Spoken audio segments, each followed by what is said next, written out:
Hello, everyone, and welcome to our channel. I'm Mark, And I am Rob. and today we're going to have a mid-season NFL report for all you football fans. Tag team back again.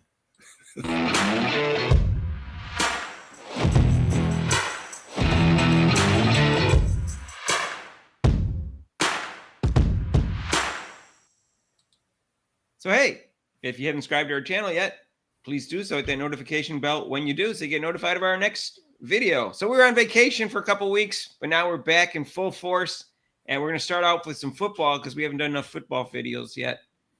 And hopefully, we get some views on this one, Rob. So, Yeah. let's talk about a couple things. Let's talk about the MVP. So this weekend, we saw Josh Allen with an amazing 26-yard run to put the game away against Kansas City Chiefs, and the first team to beat the Chiefs this year. In fact, the Chiefs had won 14 straight overall, including 5 straight last year, including the playoffs. Right. And the Chiefs were 4-0, being down at halftime this year. They were 5-0 when they were leading because they were 9-0. And the Bills were 7-0 when leading at the end of 3 quarters. So when the fourth quarter started, somebody was going to lose their streak. And it turns out to be the Chiefs. And it was a great game. And Josh Allen's playing great this year. And now he is the MVP leader, Rob. What do you think of that? He should be. I don't know why. I mean, as far as they had Lamar Jackson first, but I'm like, no. He is second, Rob. Lamar Jackson's second. He shouldn't even be second. He lost to my Browns. So, I mean, how can he? Their team Yeah, they must be bad, right? Yeah, lose my Browns. They're sad. I'm sorry. Well, what's sad, Rob, is the top 12 MVP favorites are all quarterbacks. Yeah, that's what's that's sad. And so Derrick Henry and Saquon Barkley. Barkley's plus 4,000 and Henry's plus 6,000 because Henry has to, compete with Lamar Jackson, even though he had slightly better numbers than Barkley. And it's too bad that they can't get more consideration. And also receivers, they're not even getting consideration. Forget about defensive players, Rob. Go ahead. Yeah, there's not even any receivers. They're like an afterthought. Oh yeah, we have receivers. Yeah. Oh, okay. I mean, Barkley should definitely be up there. I mean, if we're talking about most valuable player, without him, the Eagles would not be where they are. Definitely without Barkley. Definitely not. And he's not even close to it, even though he's had a couple big weekends recently, and he's still not up there, Rob. He's still at 4,000. So I'm disappointed that and defensive players, forget it. Like there's almost no chance of a defensive player, and there's no one defensive player statistically this year that's dominant that's going to get some serious consideration, unfortunately. But there's also receivers not getting any love either, right? I mean, I don't understand. Cincinnati lost again yesterday, but Jamar Chase is leading the league in yards, receptions, and TDs, and he's not even in the on the page. yeah. I mean, like I said, I'm not a Bengals fan, but I'm like, you gotta give credit where credit's due, to use one of the cliches. He's right there. I don't know why they would put them. And with me, Mark, I don't think even the quarterbacks that they have ranked are really having like a phenomenal or eye-popping season. I mean, I don't see the stats are good, but not like jumping off the page like right at. Ooh, wow! Jamar Chase is at plus 15,000, Rob. Wait, and like Josh Allen is a plus 150. So should I bet the house on him, Mark? So I told the wife, like, hey, we're gonna bet. Well, they're 4-7. I don't know if we want to do that. Are they 4-8? What are their record now? It might be coming up. It might be a dual. Might be living. We'll have to worry about the separation. We'll be in the same screen. If I did that. Justin Jefferson is second in all those things, and he's not even getting consideration. Yeah, he's another one. Jefferson's. I don't understand. It's so weird because if you switched it around to like the college MVP. Those guys, the receivers would be up and the quarterbacks would be down. Right. So, the receivers are prima donnas, yet they don't get any MVP love because they all consider themselves so important. So, anyways, the rest of the people that are up there, which I think Jared Goff, Detroit's offense is rolling like crazy. He's at plus 600. He's third. Yeah. And Jalen Hurts is fourth. Patrick Mahomes, who doesn't really deserve it, even though he has great comebacks, because he doesn't have great numbers, but their defense is carrying them. But he's fifth. Kyler Murray's sixth. Kyler Murray. Kyler Murray's moving up there. Don't sleep on him. He's playing well though. Yeah, he's running. He's running and passing, Rob. So he's doing well. And then come Burrows and Justin Herbert, and then Brock Purdy and Jaden Daniels and C.J. Stroud, and then Sam Darnold. Those are the top 12, all quarterbacks. Then Barkley's next. Sam Darnold be up. I just mentioned the two best receivers in the league this year. They seem to be, and the two best runners are Barkley and Henry this year. I'm not sure who the two best defensive players are, Rob. I know that Trey Hendrickson at Cincinnati is leading the league in sacks with 11.5. There's always Watts, from Pittsburgh. T.J. Watts. He's always up there. He is up there, but his numbers aren't. He's got all around numbers, but he's not leading in anything. He's not in the top 5 in anything. But yeah, he's a great player. So I don't know who the best defensive player is. So Green Bay, I'm surprised. The third leading rusher in the league is Josh Jacobs. He didn't play well for the Raiders last year, but I don't think he had a very good offensive line and good offensive. He's actually doing well. So he's a good running back. He's a very good running back. I thought when the Raiders had him. And George Pickens from Pittsburgh is third in the league in yards in receiving, and he made some nice catches recently. So he's a big time receiver too. But I don't know who the best quarterback in the league is, but Josh Allen, I think, deserves to be the MVP candidate right now. I think so. I think he's surpassed Jackson. Jackson is. Jackson has better numbers, Rob, but slightly, but not by much. But it's like, how do you rate a quarterback? Like when you go to ESPN, they rank it by yards because that's the way they traditionally did it. Because they didn't originally have a QBR and a rating system. So they did that. And a lot of people look at touchdown interception ratio, which I think is important, but there's a lot more to it than that. And the ratings and QBRs are different. But right now, if you just want to know, Lamar Jackson does have the highest rating, and Jared Goff is second, Joe Burrow is third. And for QBR, the highest rated person is Joe Burrow, and Lamar Jackson is second, and Kyler Murray's third. Josh Allen's fourth. But Josh Allen is 18 touchdowns, only 5 interceptions. But his running game, it really means a lot to them, Rob. Well, yeah, his command, bring them back there. It was a kind of a back and forth game, but the final drive when he just took over and said, "I'm going to win this game for the team." That's what you do. That's the most valuable player. I'm going to win this game. I'm not losing this game. That's the mindset. I just see him in the huddle, like, "Come on, let's do this," and put them away. We're going to score this touchdown and let's win this game. He definitely has that mentality. And I want to say that I thought that was the right call to go for it on fourth down. So there was pluses and minuses to that call when it was 4th and 3. They're up by 2. He scored with 2 minutes and 17 seconds left. So it was a little bit more than that left on the clock. If they settle for the field goal, which is a pretty short field goal, they would have been 5, which would have forced a touchdown to Patrick Mahomes, as opposed to he just has to get a field goal and if they miss it. So there was some risk in that. But by scoring a touchdown, they put the game away.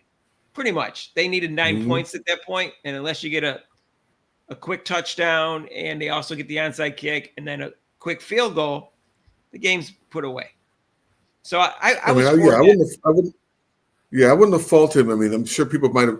I think, and probably even the fans or most people, fans, of course, they wanted him to go for it. But yeah, I think strategically wise, it was a good move because look what happened. I'd rather try to win the game than not lose it. Right, and that's what I'm saying. With him in the huddle, he's probably telling the coach, he's like, "Coach, we can do this. Let's do it." And then he gets on the field and goes, "Okay, guys, let's do this. Let's end the game. Let's end it." He faked the pass, which faked him out, and then he ran, and it looked like men among boys when he ran. It did. Oh yeah. That's what it looked like. Let's talk about mid-season Super Bowl favorites, Rob. I'll let you go first. Tell me your feelings about it right now. Well, coming out of the AFC, I like the Bills coming out of the AFC. All right. And this pick and the NFC pick's going to surprise you. Not really. I think Detroit's going to be there. I think they're not going to mess up this time. I think those are my 2 picks also, Rob. I hate to agree with you. What? You agree? Dear Diary, today Mark agreed with me. We agreed too much, obviously. We got to disagree more. But I think Detroit, they've got the experience of last year's playoff game now under their belt. And so you can't say, well, they're like a rookie raw team. So, and their offense is explosive. They got a solid defense. I think they're the favorites, Rob. And I think the Bills, if they can win another game and Kansas City loses, and now that people realize they can beat Kansas City, I think the Bills could get the home field advantage. I think that they're going to be favored against Kansas City. Yeah, that's going to be the key for the AFC. If you have to try to get that home field advantage, but I think the road goes through Kansas City because I think they'll have the home field advantage, and you gotta beat them there. I will say the AFC is tough though, because you got the Steelers who are playing well. Russell Wilson's, they put him in the quarterback. I think they're better. They can throw downfield now. The Ravens are hot and cold, and they're due for something in the playoffs eventually. By the way, we'll talk about that. Lamar Jackson is 2-4 in the playoffs, and I did not know this, but his defense has given up an average of 15.7 points per game, and yet he's still only 2-4. So that's bad that he's 2-4 in the playoffs when your defense is playing well for you. And they showed that with Mahomes, Rob, they gave up 22.1 points per game in 18 playoff games, and he's still 15-3. So they're allowed one more touchdown, and his record is way, way better than Lamar Jackson's. Yeah. So that's what comes down to as far as the finisher. That's Jackson's bugaboo. He's not a finisher. He can't finish it. He's got to do something in the playoffs. Can't finish eventually he might, but so far he hasn't done it. No, he has not. So, Rob, looking at the current standings, this is what would happen. Buffalo will be the number 2 seed, but if they were only half a game behind the Chiefs. So those two teams are going to make it, and the Steelers are going to make it. Now, right now, the Texans are favored to win the South, and the Ravens will make the playoffs. And believe it or not, right now, Denver Broncos would make the playoffs. There's another surprise team. We didn't talk about them. They're a surprise team. Yeah, but the Chargers are a dangerous team. So I think the AFC's tough because you got Ravens, Steelers, Chargers, Chiefs, and Bills. I think you got 6 good teams, Rob, who are dangerous. The Chargers, they got a new coach, obviously, John Harbaugh, and then, they got a good quarterback, and so I think they're dangerous. Young quarterback out of Oregon, Nix. He's playing very well. So let's go to the NFC. Now, the Packers won yesterday by a blocked field goal, but their quarterback's been injured a lot this year, so they're probably better than what they've shown. So and their defense is like around ranked. It was ranked going into yesterday's game. They were ranked around 11th or 12th, depending on you go yards or points. But I'm just mentioning them because I'm a Packers fan. But the Lions, I agree, are favored. The Eagles, Rob, look hot. They're obviously hot right now. They won 6 straight, so I wouldn't sleep on them. I think he needed. I mean, like I said, with Barkley, Hurts doesn't have to run that much anymore. We'll compare with Baltimore when they got Henry. They wouldn't run him for a while, then they figured out, oh, geez, that's why we got him. The Eagles have finally figured out they have Barkley, and Hurts doesn't have to run that much, and that really helps them. Right now, Detroit's the number 1 seed, and the Eagles, Commanders, Lions, Vikings, Packers, and the Cardinals, who are 6-4, is up 1 game in the NFC West. They would make the playoffs, and so would the Falcons, who are 6-5, up a game and a half on Tampa Bay. The Cardinals could beat the 49ers. The 49ers might not make it in there. 49ers are only 5-5, Rob. They're not going to make a wild card, so they're going to have to win that division, which they could because they're only 1 game out. So you can't sleep on the 49ers. They've had a lot of injuries this year, so I'm not counting them out yet. They got McCaffrey back. So that helps. He played yesterday, right? So he's back. So I'm not counting them out. They got a solid quarterback in Purdy, and we'll see what happens. But right now, that's who's making the playoffs, and I think the Eagles are obviously a threat. Mm-hmm. And the Vikings are 8-2, so there's definitely a lot of teams that could still win it. I remember John Madden used to say, you can't really tell until they played at least 10 games. And well, they played but everyone's played 10 games now, so that's why we did a video. Right. So we'll see what happens. Let's review this again in a few weeks because things could change a lot, and we'll find out. So we could have I've been waiting for a Bills Packers Super Bowl, and we could get that. We could get that this year, Rob. We could. Yeah, we could. I wouldn't sleep on the Packers. I might bet the house. I might bet the house on that one. I think she'd let me do that. Well, I'll be happy either way because the Bills have never won a Super Bowl. and it'll make my Too family many members chances, in man. Rochester, New York, that are still in Rochester, New York, happy. they're like you said, they're due. They've been there so many times. It's like, come on now. Just so you know, the Bills have never won a Super Bowl, but they have lost 4 straight. And they did win the 65 AFL championship game the year before the Super Bowl started. I think Mark. I think the Browns won the championship too before the Super Bowl. They did. They won in 64. They won in 64. Yeah, they won did. 64. Then they lost to the Packers in 65 in the finals, in the championship game. Right. Against, I think it was 23-12. And where Green Bay Packers held Jim Brown to 50 yards. They were cheating. They were cheating. They were cheating. Yeah. That was his last game. It was his last game. And he turned out to be such a great actor, you know. Well, he wasn't a bad actor. Dirty Dozens. Dirty Dozens. The Dirty Dozen. So we'll see what happens. So I don't know who's going to be Defensive Player of the Year this year, Rob. I think it's really up in the air. And I don't want to, because we always talk about the offensive players. But I looked at the stats, and I've been watching a lot of games, and I don't know who the best defensive player in the league is this year, Rob. I will say that. I don't want to. Maybe the people can give us some suggestions of who they think. It's pretty unclear. I think it's up in the air. I think the voting's going to be close for that.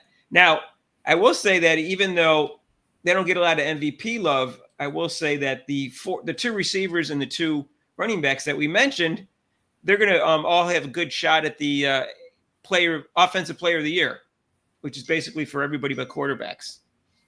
So we'll see who wins that one. So I think right now, I don't know who I would vote for. I think you got a close decision between Saquon Barkley and Jamar Chase, because it's not based upon the record so much. It's player of the year. It's not like an MVP. So we'll see what happens. Anyways, let us know what you think about the season so far. And who do you think? So give me, if you're listening to this and you're a football fan, give us your early season prediction for the Super Bowl. I'm taking the Bills over Detroit right now. But we can change it all we want. But I got Detroit by 10. Detroit's going to win. They're going to win by at least 10 points. Really? I'm taking the Bills over Detroit right now. And ask me in a few weeks. Let me see if Packers, now that Jordan Love is healthy, let me just see how the Packers look. And the Eagles, you can't sleep on them right now. The Eagles. Injuries can change everything, but that's my early season favorite. I think right now Josh Allen's I would consider the favorite to win the MVP. Let us know what you guys think. And I don't have a clear pick for Defensive Player of the Year, so let us know what you think down below on that one. And Offensive Player of the Year, let us know what you think on that one. Yeah. I think it's close right now between Barkley and Chase. All right. Anyways, that's our midseason review. And if you have ideas for football topics, put them down below in the comments, and we'll do a video on that. All right. So, hey, our live show is tonight, and Rob's going to be there. I'll be there. I'll be there 6 to 8 Eastern time. Join us for that, and you can call in if you want. So that's pretty cool. And if you haven't subscribed to our channel yet, what are you waiting for? We do basketball and football videos. That's all we do, except for the Olympics. And please, if you hit the notification bell when you do, and if you like this video, hit the like button. And if you want to donate to this channel, there's super chats and super thanks down below. And there's a link to PayPal. And we'll see you in the next video. Peace out.